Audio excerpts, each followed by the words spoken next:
하나님 앞에 감사합니다. 주님의 이름을 찬양합니다. 만나서 반갑습니다. 은혜 많이 받으시기 바랍니다. 감사합니다. 자리에 앉아주시고 오늘 함께 나누시는 말씀은 로마서 1장 18절부터 23절까지 말씀 되겠습니다. 로마서 1장 18절부터 23절까지 말씀,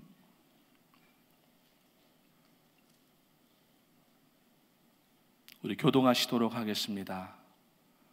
로마서 1장 18절부터 23절까지 제가 18절을 먼저 읽고 23절은 같이 읽도록 하겠습니다.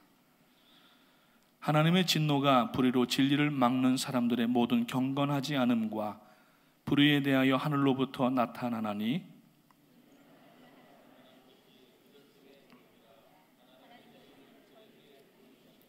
창세로부터 그의 보이지 아니하는 것들 곧 그의 영원하신 능력과 신성이 그가 만드신 만물에 분명히 보여 알려졌나니 그러므로 그들이 핑계하지 못할지니라.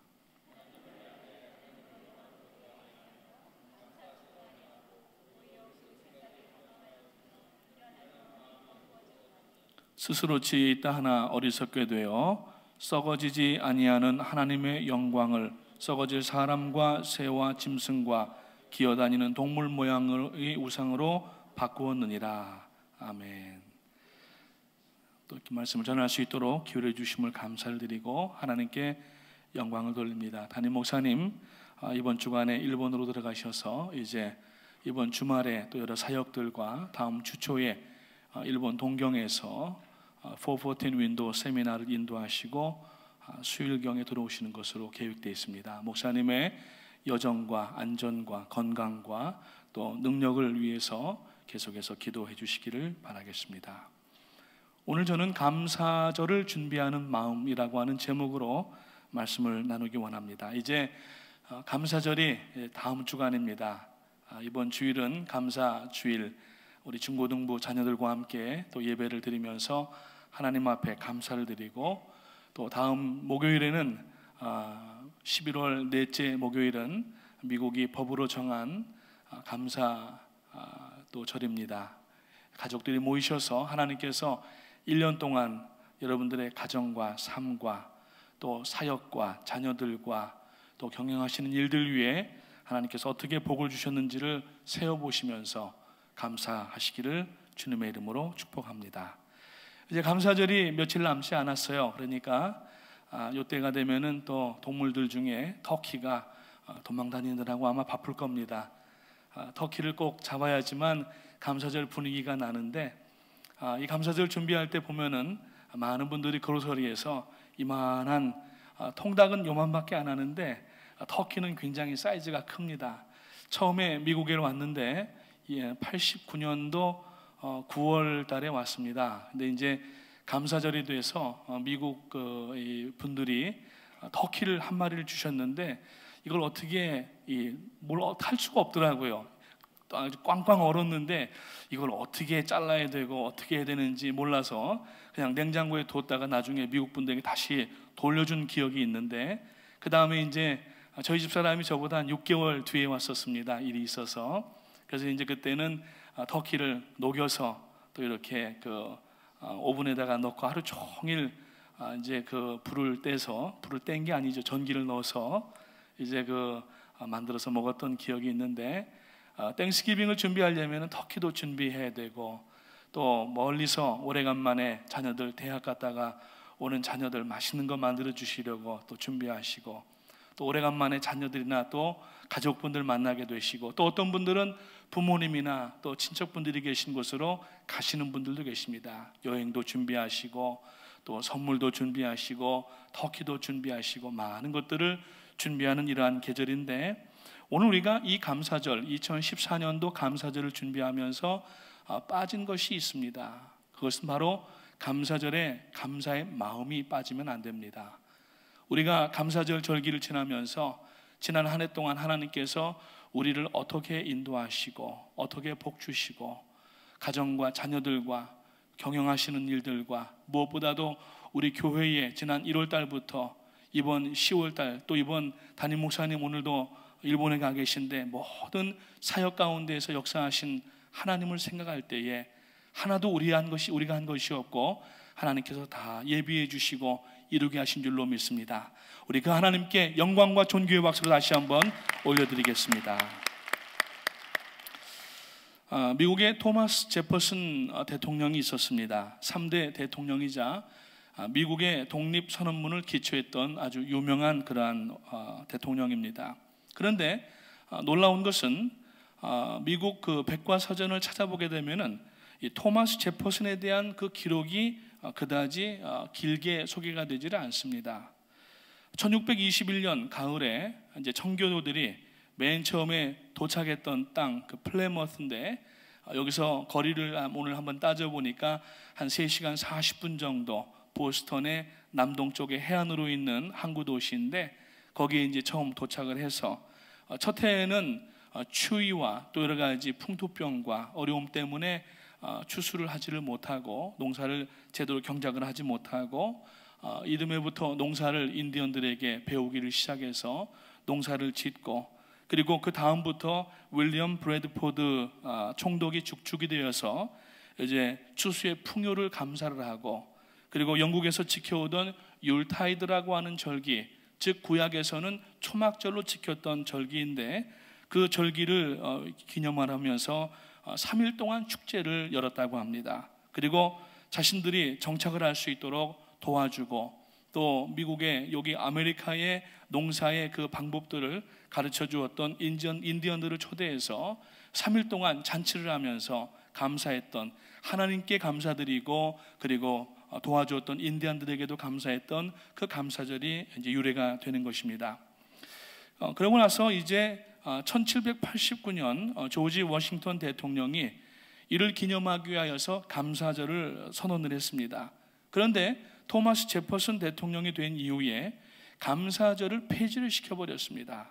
그 결과 사람들이 감사절을 통하여서 하나님께 감사하지 못하고 그저 생각나는 사람들만 감사하는 지경에 이르렀습니다. 그러다가 1828년 거디스 레이디스 북이라고 하는 잡지가 있었는데, 그 잡지의 편집장이었던 사라 헤일이라고 하는 사람이 감사절을 회복해야 된다고 얘기를 하면서 감사절 제정을 위한 캠페인을 벌이기를 시작을 했습니다.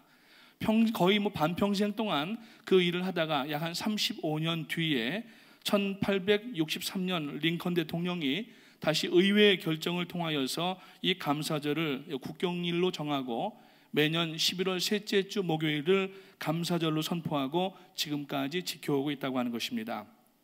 비록 토마스 제퍼슨 대통령이 독립선언서를 기초한 업적을 남겼지만 하나님 앞에 감사할 권리를 박탈한 그 토마스 제퍼슨은 하나님께서 역사의 뒷전으로 밀어놓으셨다고 평가를 하고 있습니다.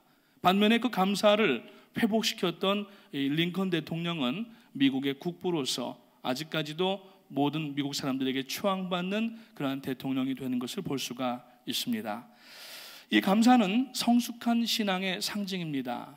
성도가 얼마나 신앙에 자랐는가 하는 것은 그 사람이 얼마나 많은 업적을 남겼느냐, 혹은 얼마나 헌금을 많이 했느냐, 얼마나 일을 많이 했느냐가 아니라 얼마나 하나님 앞에 어려운 가운데에도 감사할 수 있느냐가 진정한 성숙한 신앙을 잴 수 있는 잣대라고 볼 수가 있습니다.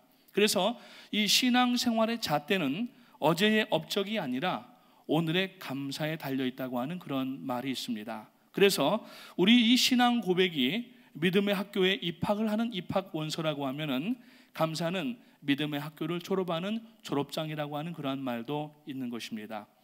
아무리 큰 일을 이루어 놓은 사람도 하나님 앞에 감사하기에 인색한 사람은 하나님께서 기뻐하지 아니하신 것을 우리가 그 토마스 제퍼슨을 보면 알 수가 있는 것인데, 하나님 앞에 우리가 감사해야 됩니다. 그래서 하나님 앞에 늘 영광 돌리시고, 뿐만 아니라 이웃들에게도 감사하는 마음을 잊어서는 안 됩니다. 우리가 살아왔지만 혼자 산 사람은 아무도 없습니다.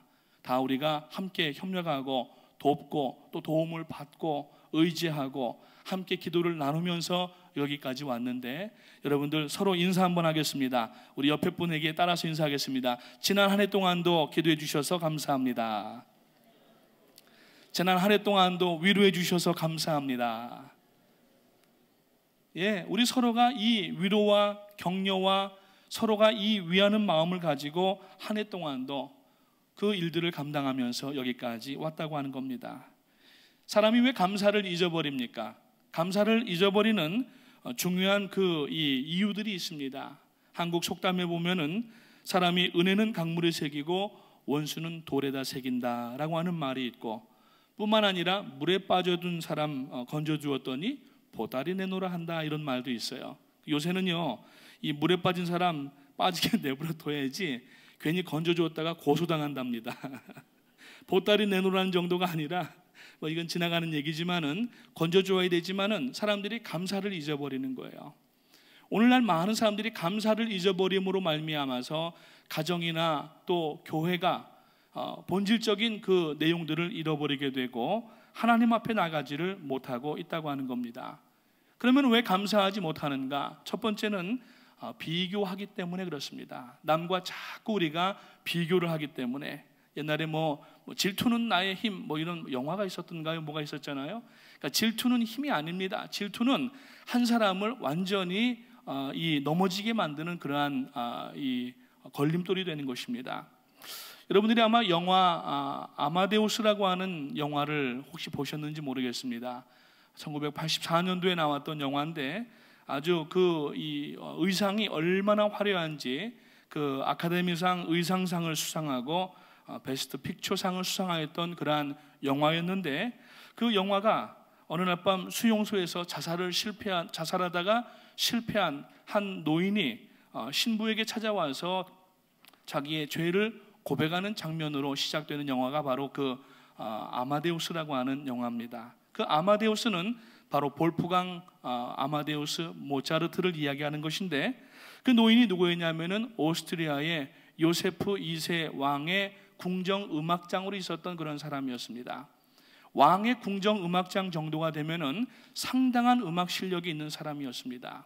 그런데 어느 날 이 살리엘이라고 하는 사람이 신동으로 불리는 모차르트라고 하는 아이의 음악회를 가게 됩니다.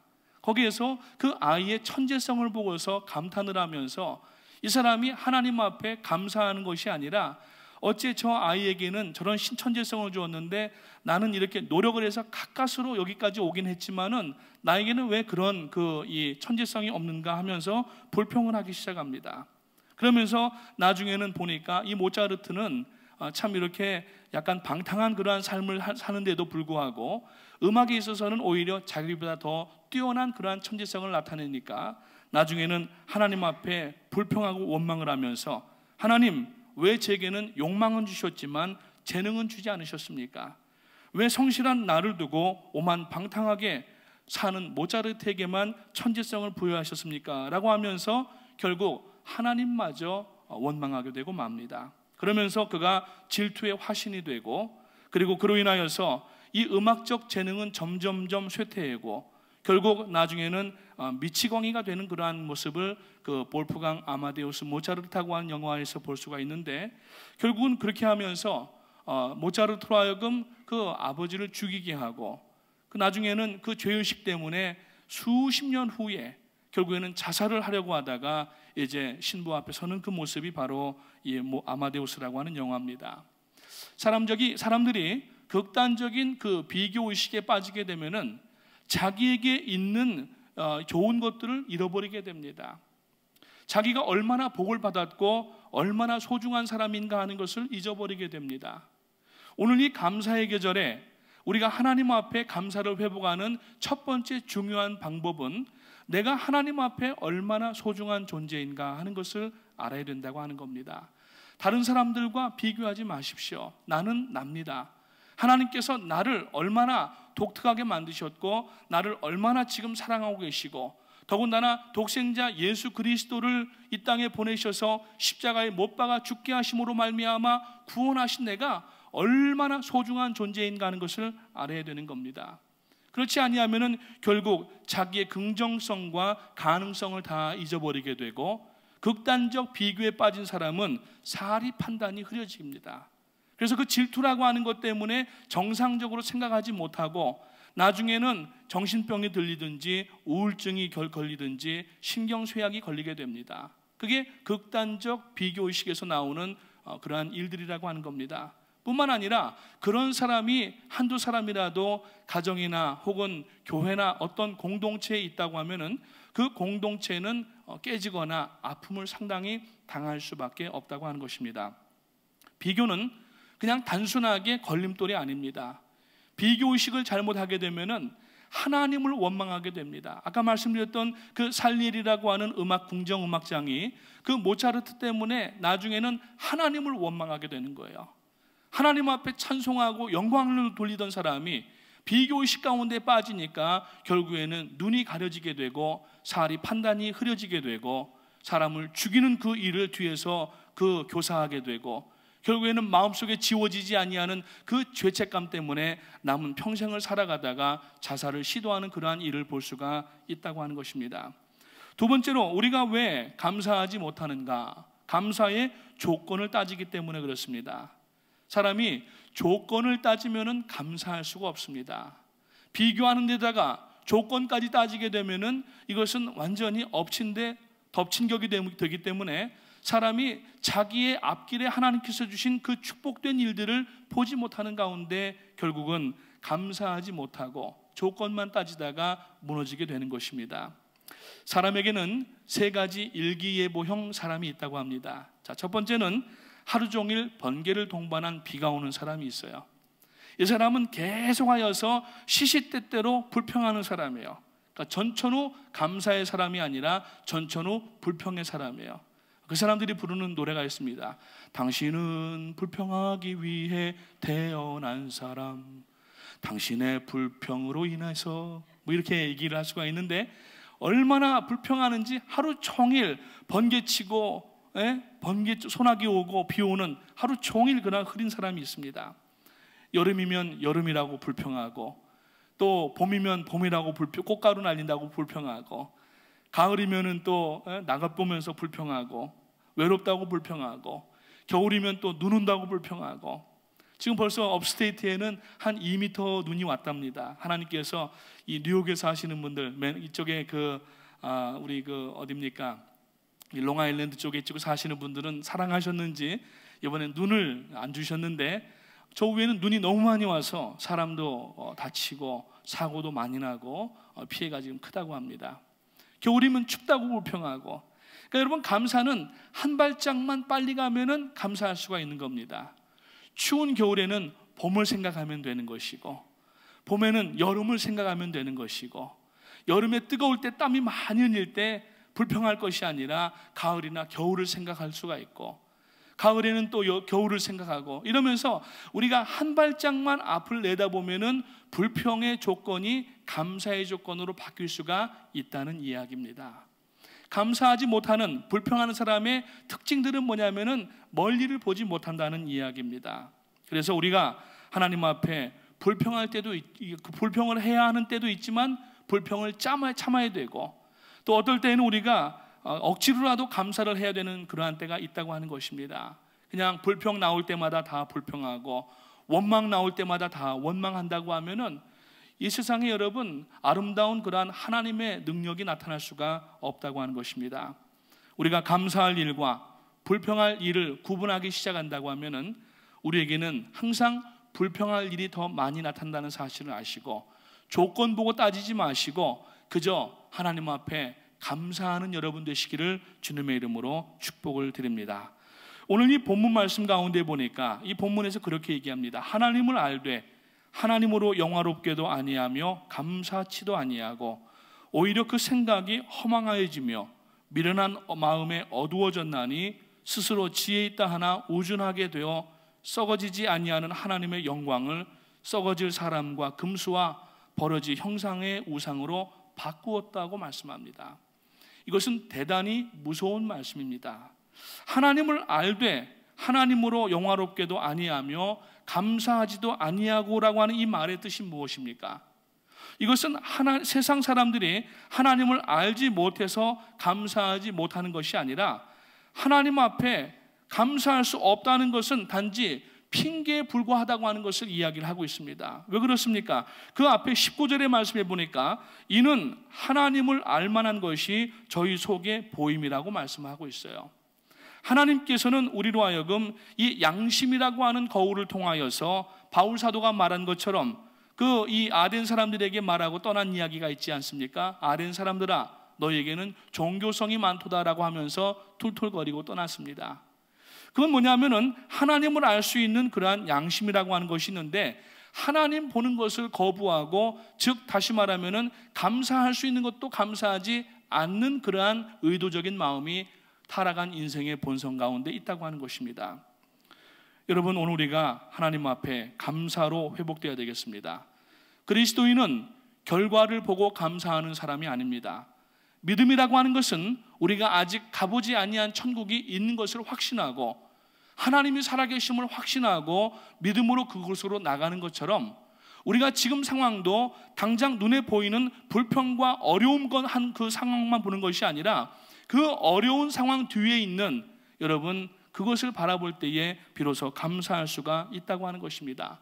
그래서 믿음의 사람은 감사할 수가 있는 것입니다. 다시 말하여서 반대로 이야기하면은 불평과 원망이 끊이지 아니하는 사람은 믿음이 없다고 얘기할 수도 있다고 하는 것입니다. 두 번째로, 첫 번째, 하루 종일 비 오고 번개치는 사람이 있는가 하면은 하루 종일 맑은 사람이 또 있다고 합니다. 항상 웃으면서, 항상 기쁜 마음으로, 무엇보다도 하나님을 향하여서 기쁜 마음을 가지고, 나를 구원하여 주신 하나님의 이 은혜가 얼마나 감사하고, 지난 한 해를 돌아볼 때에도 하나님께서 나를 미국에 오게 하시고 여기에서 또 할 일들 주시고, 무엇보다도 교회를 만나게 하시고, 무엇보다도 참 다른 교회에서 할 수 없는 이러한 사역들을 함께 우리가 가든지 보내든지 기도하든지 동참할 수 있는 이러한 특권을 주신 것이 얼마나 감사한가를 다시 한번 마음에 이 계절에 새기게 되시기를 주님의 이름으로 축원을 드립니다. 어떤 분들이 그런 얘기를 하시더라고요. 미국 생활을 적응할 때쯤 되면은 꿈을 영어로 꾼다고 얘기를 합니다. 여러분, 우리가 꿈도 감사의 꿈을 꾸어야 됩니다. 아침부터 일어나서 불평과 원망을 하고 우리가 참 여러 가지 그 어려운 이야기를 하게 되면은 그 이야기를 듣는 모든 사람들이 마음이 다 어려워지게 됩니다. 그래서 여러분, 감사의 말이 감사의 습관을 낳게 되고, 감사의 습관이 감사로 인한 성공을 낳는다고 하는 말이 있습니다. 오늘 여러분, 감사하는 사람은 하나님께서 그 사람을 책임져 주시는 사람이 됩니다.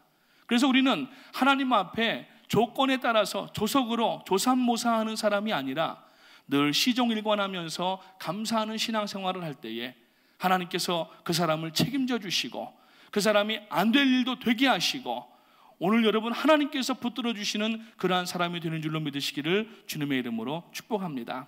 자, 그러면은 우리가 어렵거나 힘들거나 다 어떤 때라도, 좋은 때라도 넘어지지 아니하고 감사를 할 수 있는 것은 우리가 여러분 전천후 감사라고 이야기할 수가 있습니다. 전천후가 뭡니까? 일기에 구애받지 아니하고, 아까 우리가 살펴본 것처럼 오전 내내 비 오다가 천둥과 번개를 동반한 소낙비가 오는 사람이 있는가 하면은, 오전에 비 오다가 오후에 살짝 맑은 사람이 있고, 또 하루 종일 맑은 그러한 일기예보형의 그런 사람이 있다고 말씀을 드렸는데, 자, 우리가 이 일기에 구애받지 않는 것을 전천후라고 얘기를 합니다. 옛날에 한국에 일제시대 때 산들이 완전히 민둥산이 되어버렸습니다. 나무라는 나무까지 다 케어가 가지고, 나무가 없으니까 비만 오면은 홍수가 나는 거예요. 그러니까 뭘 밭에다가 심어도 비가 쓸고 나가 버리게 되면은 심었던 거 다 떠내려가기 때문에 흉년이 될 수밖에 없는 그러한 상황이었다고 합니다. 그러니까 이제 전답을 이제 만들면서 저수지를 만들기 시작했던 거예요. 그 저수지를 만들면은 물을 가둬두었다가 비가 많이 올 때에는 이 물을 가둬두어서 이제 밑에 쪽에 이 논밭이 쓸려 내려가지 않게 하고, 비가 안 올 때에는 이 담아두었던 물을 조금씩 졸졸졸 흘려보내면서 모든 그 전답들에게 그 가뭄에라도 물을 내려주기 때문에 그것을 전천후 농사라고 얘기를 했습니다. 우리가 신앙생활 가운데에도 전천후 신앙생활이 되어야 되는 것은 항상 하나님 앞에 감사할 것이 있어야 되는데 그 감사를 어떻게 우리가 해야 되는가? 첫 번째, 하나님께서 창조주 하나님이시고 모든 것이 지금 하나님의 것이다라고 하는 것을 인정할 때에 감사를 할 수가 있게 되는 것입니다. 여러분, 불평하는 사람의 불평의 원인이 뭡니까? 쥐려고 하는데 쥐어지지 않으니까, 올라가려고 하는데 올라가지지 않으니까 불평하고 원망하는 겁니다. 오늘 여러분, 이 우주 만물을 지으신 분이 하나님이시고 그것을 다 하나님의 사람들에게 주셨습니다. 이 모든 것이 다 하나님의 것이에요. 그리고 하나님의 것을 인정하게 되면은 내 것이라고 움켜쥐지 않고 하나님이 필요하실 때마다 우리가 주님 부족하지만, 빈약하지만, 연약하지만 제 것을 하나님 앞에 드립니다 라고 드릴 수 있는 그 마음속에는 감사가 들어온다는 것입니다. 옛날에 여러분, 그 퀴리 부인이라고 하는 사람이 있었습니다. 노벨 물리학상과 화학상을 모두 받았던 이 프랑스의 물리학자였는데, 이 퀴리는 이 남편과 결혼했는데 그 남편 이름이 피에르 퀴리라고 하는 사람이었습니다. 이 두 부부가 연구하다가 발견하는 것이 라듐이라고 하는 물질을 발명을 했습니다. 이 라듐이라고 하는 물질이 세계적으로 처음 발명됐는데 이게 굉장히 고가의 그 물질이 된 것입니다. 뭐 화학 기호를 찾아보니까 88번이 되어 있는 이 라듐이라고 하는 물질이 있는데, 쉽게 말씀을 드리면은 여러분들 옛날에 야광시계 있지 않습니까? 요새는 야광시계 잘 안 보이는데 야광시계에 반짝반짝 빛나도록 칠하는 거 있지 않습니까?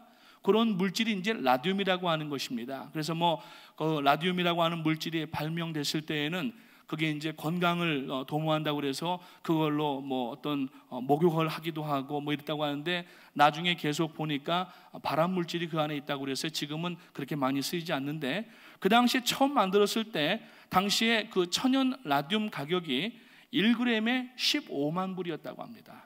지금 돈으로. 그러니까 1g에 15만 불이면은 한국 돈으로는 한 거의 1억 한 8천 정도 되는 것 같습니다. 어마어마한 돈이에요. 1g에.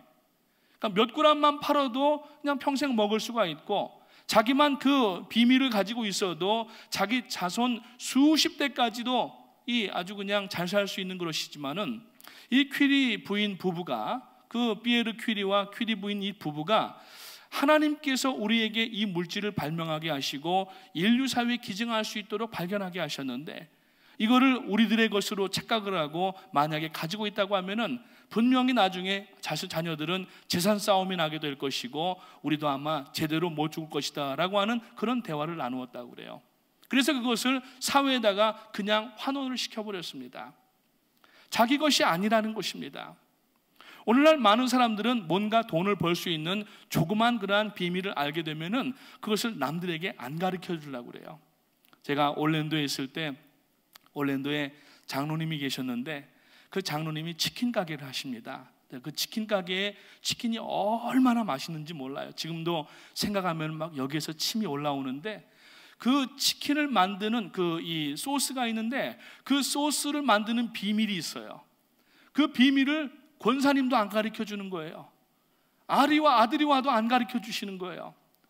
그래서 한 달이 아니라 일주일에 치킨만 튀겨가지고서 조그만 테이블 한 10개도 안 되는 가게인데, 그 사업장에서 일주일에 버는 돈이 한 4, 5만 불을 벌어요. 얼마나 맛있게 하는지. 나중에 혹시 올랜도 가실 분 있으면 연락 주시면은 제가 주소를 드리겠습니다. 한번 가셔서 드셔보시기 바랍니다. 그 돈 버는 방법이니까 아무도 안 가르쳐 주는 거예요. 나중에 심장마비가 와가지고 이제 위험한 순간이 되시니까 겨우 이제 권사님한테만 가르쳐줬다고 말씀을 하시더라고요. 사람들은 누구나 돈 벌 수 있는 그러한 여지가 있으면은 그것을 꽁꽁 숨겨두고 자기 것이라고 얘기를 합니다. 그러나 오늘 여러분, 하나님께서 우리들에게 주신 이것을 하나님 것으로 알고 하나님을 위하여서 드릴 수 있는 마음이 된다고 하면은 어떤 경우에라도 감사하는 마음이 될 수가 있다고 하는 것입니다. 하나님의 것임을 인정하는 사람만이 감사할 수 있다고 하는 것이고, 내가 했으니까 이것은 내 것이다 이렇게 말을 하면 안 된다고 하는 것입니다. 그때부터는 평안도 사라지고 기쁨도 사라지고 감사가 사라지기를 시작한다고 하는 겁니다. 욥기서 1장 21절 말씀해 보니까 욥이 이렇게 얘기를 합니다. 내가 모태에서 적신이 나왔은즉 또한 적신이 그리로 돌아가올지라. 주신 자도 여호와시요 취하신 자도 여호와시오니 여호와의 이름이 찬송을 받으실지니이다 라고 말씀하고 있어요. 오늘 우리가 지금 가지고 있는 어떤 재물이나 재물뿐만이 아니라 건강이나 또 달란트나 모든 것이 다 하나님께서 주신 것임을 인정한다고 하면은 하나님 앞에 돌려드리고 어려운 이웃들을 위해서 사용하는 것이, 여러분 우리들이 그것을 기득권을 쥐고 앉아 있으면은 감사가 사라지지만 하나님의 영광을 위하여서 죽어가는 사람들을 위해서 우리가 사용할 수 있고 그것을 흔쾌히 쾌척할 수가 있다고 하면은 그 사람의 마음에는 감사가 넘치게 된 줄을 믿으시기를 주님의 이름으로 축원을 드립니다. 두 번째로, 우리가 감사를 회복하려면은 믿음의 눈을 회복해야 됩니다. 믿음의 눈이 회복돼야 돼요. 여러분, 감사하고 싶은 성도는 무엇보다도 가장 시급한 것이 이 어떤 각도에서 바라보느냐 하는 그것을 회복해야 된다고 하는 것입니다. 세상을 바라볼 때에 믿음의 눈으로 보면 됩니다. 왜 세상 사람들이 세상을 통하여서 하나님을 알게 해주셨는데도 불구하고 오늘 이 본문 말씀 가운데 보니까 썩어 없어질 것들을 위하여서 오히려 그것을 바꾸었다고 이야기를 하고 있습니다. 그러니까 믿음의 눈으로 보지 못하니까 진정한 가치를 알지를 못하고 그것을 바꿔버렸다고 하는 것입니다. 그래서 오늘 이 본문 22절 말씀에 보니까 스스로 지혜 있다 하나 우준하게 되었다라고 말씀하고 있습니다. 세상의 물질과 세상의 모든 것들, 그리고 내가 소유한 것들, 이러한 것들은 여러분 우리가 내 것으로가 아니라 하나님의 것으로 우리가 분명하게 영광을 돌려드려야 되고, 그리고 믿음의 눈을 가지고 이러한 것들을 바라볼 때에 하나님께서 요구하실 때, 필요한 사람들이 나에게 부탁할 때에 이것을 우리가 드림으로 말미암아서 하나님 앞에 귀한 감사의 마음을 회복할 수가 있게 된다고 하는 것입니다. 그래서 믿음의 눈은 모든 것을 감사의 일로 보게 하는 신기한 능력을 가지고 있다고 하는 것입니다. 그래서 남을 바라볼 때, 또 환경을 바라볼 때 자신의 편협한 생각과 또 이 외도된 그러한 왜곡된 눈이 아닌 하나님 앞에 우리가 이 믿음의 눈으로 모든 것을, 사물과 사람을 바라보고 환경을 바라볼 때에 다소 어려운 그러한 사람이나 다소 어려운 환경을 우리가 맞이한다 할지라도 믿음의 눈을 가지고 있으면은 감사를 잃어버리지 아니하고, 감사하는 사람, 끝까지 감사하는 사람은 하나님께서 기적으로 전화위복으로 바꿔주신다는 사실을 기억하시기를 주님의 이름으로 축복합니다. 제가 여러 번 말씀드리지만은 바울과 실라를 보십시오. 복음을 증거하다가 그 태장을 맞고 빌립보 돌감옥에 갇혔습니다. 그 지하 감옥인데 돌감옥이기 때문에 냉랭하고 습기가 있고 맞아서 여기저기 다 튼 사람들입니다. 태장이라고 하는 것은 죽기에 하나 감한매 49대를 보통 이 얘기를 하는데, 쉽게 얘기하면 한국으로 얘기해서 옛날에 이 태장, 곤장을 얘기하면 되는 겁니다. 곤장을 49대를 맞았다는 얘기예요. 그런데도 그 밤중에 바울과 실라가 그 안에서 푸념하고, 하나님도 너무하시지, 우리가 지금 놀러 온 것도 아니고 복음을 증거하는데 태장이 웬 말이고 지금 우리가 왜 감옥에 갇혀 있어야 되냐고 원망하고 불평하지 아니하고, 사도행전에 있는 기록에 보면은 한밤중에 하나님 앞에 찬송을 부르기를 시작했어요. 저들이 여러분 찬송만 불렀겠습니까? 그 감옥에 갇혀서도 그 깜깜해서 아무것도 보이지 않지만은 그 안에 갇혀 있는 사람들을 생각을 하면서 아마 복음을 전하였을 것입니다. 여러분 힘을 내십시오.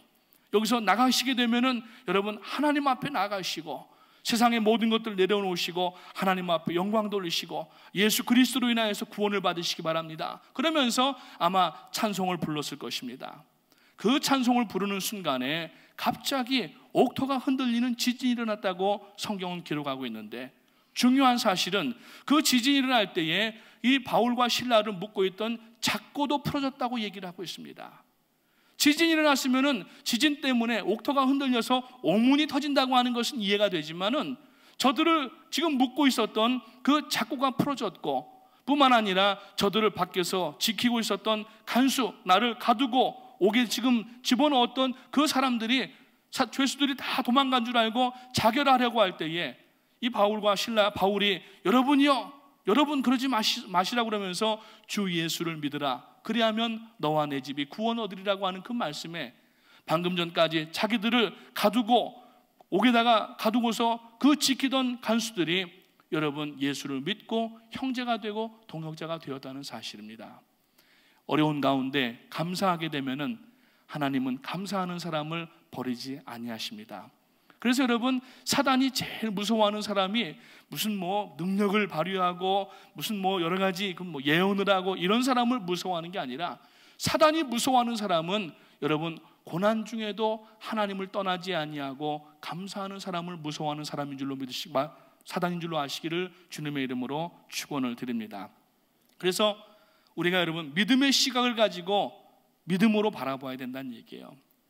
종교개혁자 마틴 루터가 이런 그 이야기가 그 마틴 루터의 그 책 가운데 나옵니다. 옛날 이 중세 시대 때 독일에는 학생들이 공부할 그 돈이 많지 않으니까 이제 고학을 하는 학생들이 남의 집 그 창문가에 가서 밤에 이렇게 노래를 하게 되면은 그 안에서 듣고서 이렇게 돈을 던져줬답니다.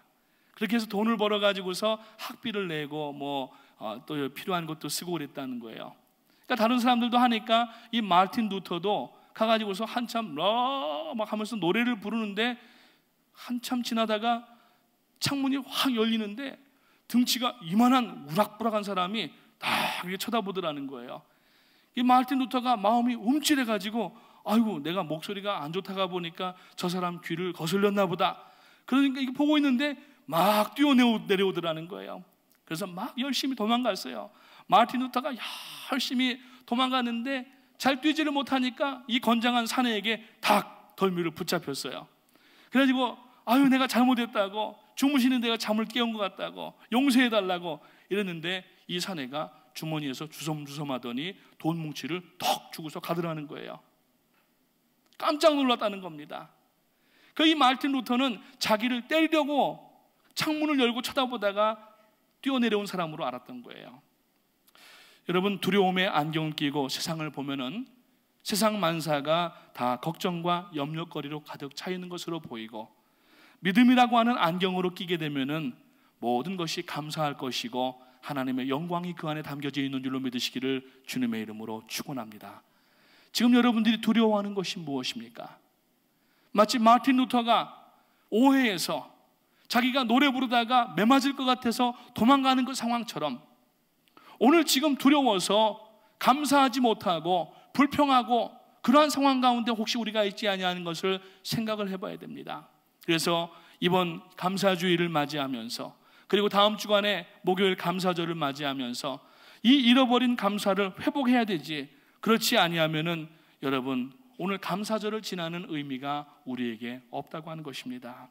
사랑하는 성도님 여러분, 믿음의 눈으로 상황을 바라보시기 바라고 믿음의 눈으로 사람을 바라보시기를 주님의 이름으로 축복합니다. 선입견과 그리고 내 판단 기준으로 잘못된, 왜곡된, 위축된, 또 비교의식에 사로잡혀 있는 그러한 눈으로 세상과 사물과 사람을 바라보지 마시고, 여러분 불평하지 마시고 하나님 앞에 끝까지 감사하며 나갈 때에 하나님께서 책임져 주시는 여러분 되시기를 주님의 이름으로 축복합니다. 마지막으로 세 번째, 우리가 감사를 회복하기 위해서는 매일매일 새로운 마음으로 살아야 된다고 하는 것입니다. 매일매일 하루하루를 살면서 우리가 하루를 기대하면서 아침에 일어나야 된다고 하는 것입니다.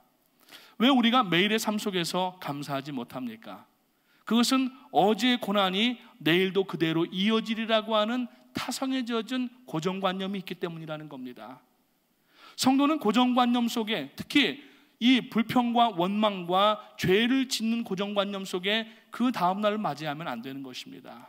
저녁에 다 회개할 것 회개하고, 주님 비록 오늘 어렵고 힘들었지만 밤을 지나는 동안에 꿈속에서 주님을 만나게 하시고 새 힘을 얻게 하시고 말씀으로 저를 깨워주셔서 아침에 주님 앞에 나아가 새벽에 예배드리며 찬송으로 시작하게 하시고, 내일도 하나님께서 준비해 주신 사람들 만나게 하시고 하나님께서 예비하신 사건 만나게 하시고, 하나님 내일은 승리하는 삶이 될 수 있도록 도와주시옵소서. 이런 마음을 가지고 일어나야 되는데 아침에 일어나면서 아이고 죽겠다로 시작하시면서 오늘은 어떤 놈이 나한테 걸리기만 해봐, 내가 요절을 내버릴 거야, 이런 마음으로 만약에 산다고 하면은 감사할 것이 아무것도 없고 매일 시비가 붙고 싸움이 그쳐지지 아니하는 그러한 삶이 되고 만다고 하는 것입니다. 아침에 일어나실 때에 하나님 앞에 기지개 한번 피시고, 하나님 오늘도 좋은 것으로 저에게 준비해 주신 줄로 믿습니다. 믿음으로 달려나갈 수 있도록 도와주시옵소서. 감사함으로 나갈 수 있도록 도와주시옵소서. 그런 마음으로 하루를 시작하시면서 딴 데 가지 마시고 새벽 예배로 나오시기 바랍니다. 새벽 예배 나오셔서 무릎을 꿇으시고 하나님 앞에, 주님 저는 부족하고 연약합니다. 그러나 어제처럼 불평과 원망 가운데 있지 않게 하시고 오늘은 이제 새 사람 되게 하여 주시옵소서. 주님의 십자가 앞에 나의 모든 고난 덩어리와 나의 모든 염려 덩어리를 다 내려놓습니다. 주님 책임져 주시고 저는 이 보따리 이제 안 가지고 나갑니다. 주님께서 책임져 주시고 저는 믿음으로 나가겠사오니 주님 나를 붙들어 주시옵소서. 이런 마음으로 나가게 되시기를 주님의 이름으로 축복합니다. 그래서 오늘 여러분, 우리가 하나님 앞에서 열악한 환경 가운데 혹 있다 할지라도, 여러분 실패와 성공이 무엇입니까? 아무리 우리가 세상에 성공했다 할지라도 하나님이 없으면 그것은 성공이 아닙니다. 아무리 우리가 실패했던 것처럼 보인다 할지라도 만약에 하나님과 함께하면서 실패했다고 하면은 그것은 또 다른 의미의 성공이라고 하는 겁니다. 세상적 관점으로 성공과 실패를 가늠하지 마십시오. 오늘 여러분 감사하는 마음을 가지고 있으면은 실패도 성공이 되는 것이고, 오늘 여러분 어떤 어려움 가운데 있어도 그것은 하나님께서 나를 버리셨네, 이게 아니라는 얘기예요. 하나님께서 나를 사랑하시기 때문에 감당할 만한 시험을 주셨고, 시험을 당할 때 즈음에는 피할 길도 주셨다고 하는 그 마음을 가질 때에, 오늘 여러분 우리가 지금 여기까지 왔지만은 여러 가지 고난과 문제의 일들이 있지 않았었습니까? 지금까지 한 번도 우리가 죽지 않았어요. 안 죽으셨으니까 여기 계시겠죠. 그렇죠? 하나님은 그때그때마다 우리들에게 디투어 길을 내주셨습니다. 피할 길을 내주셨습니다. 다소 좀 우리가 불편하고 돌아가지만은 그 디투어 사인은 우리들을 안전하게 지키는 그러한 사인인 것입니다. 내 마음대로 그냥 디투어 사인 무시하고 질주하게 되버리면은 공사하는 그 수렁에 빠지게 되고 자동차가 망가지든지 최악의 경우에는 사람이 자기의 생명을 잃을 수도 있다는 얘기예요. 근데 하나님은 나를 지으신 하나님이시고 내 인생길을 조성하신 하나님이시기 때문에 나보다 한 발짝 더 앞서 나가셔서 우리가 가는 길을 디투어를 만들어서 지금 돌리시고 있다는 얘기입니다. 오늘 여러분 그걸 고난이라고 얘기하시겠습니까? 그건 고난이 아닙니다. 그것은 하나님의 은혜고 하나님의 축복입니다. 그렇기 때문에 오히려 그때에 우리가 감사를 해야 된다는 얘기예요. 고난당할 때에는 오히려 감사하라고 바울사도가 바울서신에서 말씀하고 있는 이유가 바로 그것이라고 하는 것입니다. 여러분 예레미야서 28장 12절 이하에 보게 되면은 그 예레미야 선지자가 이스라엘 백성들에게 바벨론의 종이 되는 그 멍에를 감수하라고 외칩니다. 하나냐라고 하는 거짓 선지자가 나와서 하나님의 뜻은 이 멍에를 꺾어버리는 것이라고 하면서 그 나무 멍에를 꺾어버립니다.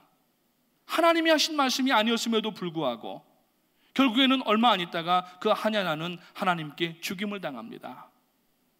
그래서 하나님 앞에서 이 예레미야가 이스라엘 백성들에게 잠시 바벨론에게 너희가 어려움을 당하지만은 그러나 그 어려움을 당할 때에는 하나님께서 지켜주시겠다고 말씀하고 만약에 이 나무 멍에를 매지 아니하면은 쇠멍에를 갖다가 얹어 놓으시겠다고 하나님 말씀하셨다고 얘기를 합니다. 오늘 지금 우리가 당하는 이 고난과 역경은 나무 멍에인 줄로 믿으시기를 주님의 이름으로 축복합니다. 나중에 하나님께서 바벨론에서 그들을 인도해내실 때에는 그 바벨론을 징계하셨다고 말씀하고 있어요.